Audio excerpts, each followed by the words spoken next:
ನಮಸ್ಕಾರ ಸ್ನೇಹಿತರೆ, ಸ್ವಾಗತ ನಮ್ಮ ಚಾನೆಲ್ಗೆ. ಜೀವನ ಎಂಬುದು ಒಂದು ವಿಚಿತ್ರ ಪ್ರಯಾಣ.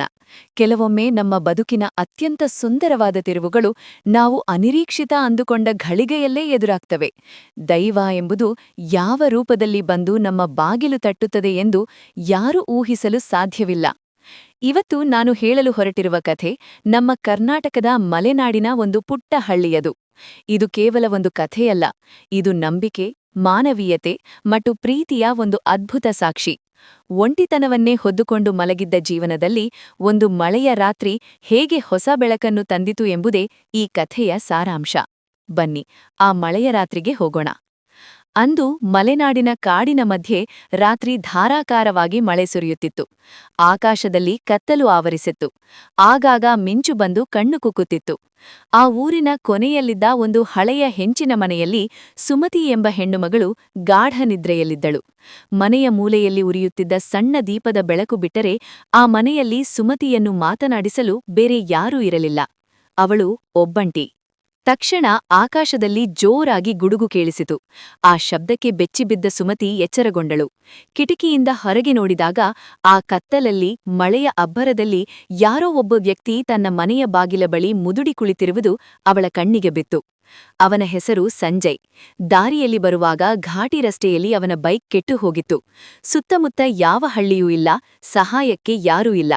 ಚಳಿಯಲ್ಲಿ ನಡುಗುತ್ತಾ ಆಶ್ರಯಕ್ಕಾಗಿ ಸುಮತಿಯ ಮನೆಯ ಬಾಗಿಲಲ್ಲಿ ಕುಳಿತಿದ್ದ. ಸುಮತಿ ಭಯದಿಂದಲೇ ಬಾಗಿಲು ತೆರೆದಳು. ಎದುರಿಗೆ ಕಂಡ ಆ ವ್ಯಕ್ತಿಯ ಕಣ್ಣಲ್ಲಿ ಭಯವಿರಲಿಲ್ಲ, ಬದಲಾಗಿ ಅಸಹಾಯಕತೆಯಿತ್ತು. ತನಗೆ ರಾತ್ರಿ ಕಳೆಯಲು ಸ್ವಲ್ಪ ಜಾಗ ಅಥವಾ ಚಳಿ ಕಾಯಿಸಲು ಸ್ವಲ್ಪ ಕಟ್ಟಿಗೆ ಬೇಕು ಎಂದು ಅವನು ಕೇಳುವಂತಿತ್ತು ಅವನ ದಯನೀಯ ನೋಟ. ಒಬ್ಬ ಅಪರಿಚಿತ ವ್ಯಕ್ತಿಯನ್ನು, ಅದು ರಾತ್ರಿ ಹೊತ್ತು ಮನೆಯೊಳಗೆ ಸೇರಿಸಿಕೊಳ್ಳುವುದು ಒಬ್ಬ ಒಂಟಿ ಮಹಿಳೆಗೆ ಸುಲಭದ ಮಾತಲ್ಲ. ಸುಮತಿ ಮೊದಲು ಹಿಂದೇಟು ಹಾಕಿದಳು.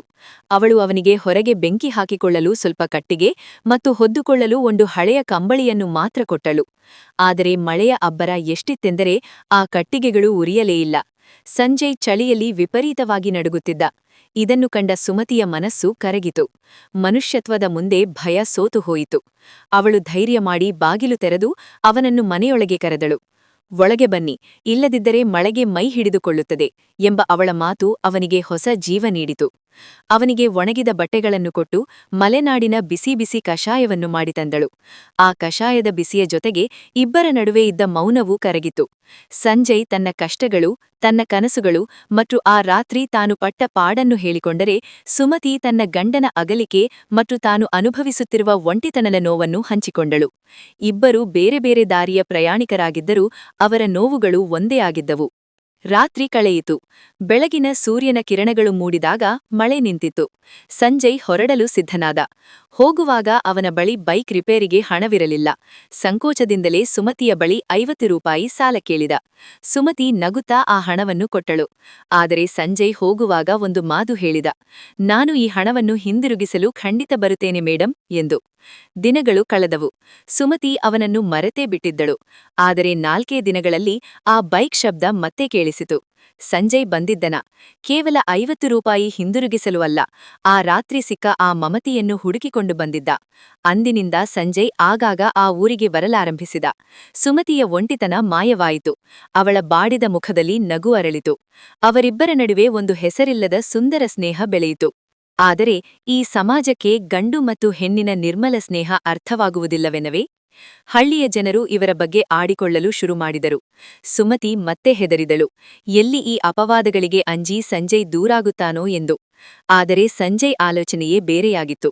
ಅವನು ನೇರವಾಗಿ ಸುಮತಿಯ ಬಳಿ ಬಂದು, ಜನರ ಮಾತಿಗೆ ಅಂಜಿ ನಾವು ದೂರಾಗುವುದು ಬೇಡ, ಬದಲಾಗಿ ಈ ಸಂಬಂಧಕ್ಕೆ ಒಂದು ಪವಿತ್ರವಾದ ಹೆಸರು ಕೊಡೋಣ ಎಂದು ಹೇಳಿದ.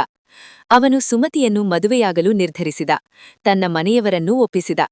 ಯಾವ ಮನೆಯಲ್ಲಿ ಸುಮತಿ ಒಂಟಿಯಾಗಿ ಕಣ್ಣೀರು ಹಾಕುತ್ತಿದ್ದಲೋ ಅದೇ ಮನೆಯ ಮುಂದೆ ಮದುವೆಯ ಮಂಟಪ ಸಿದ್ಧವಾಯಿತು. ಅಗ್ನಿಸಾಕ್ಷಿಯಾಗಿ ಊರಿನ ಜನರ ಮುಂದೆ ಸಂಜಯ್ ಸುಮತಿಯ ಕೈಹಿಡಿದ.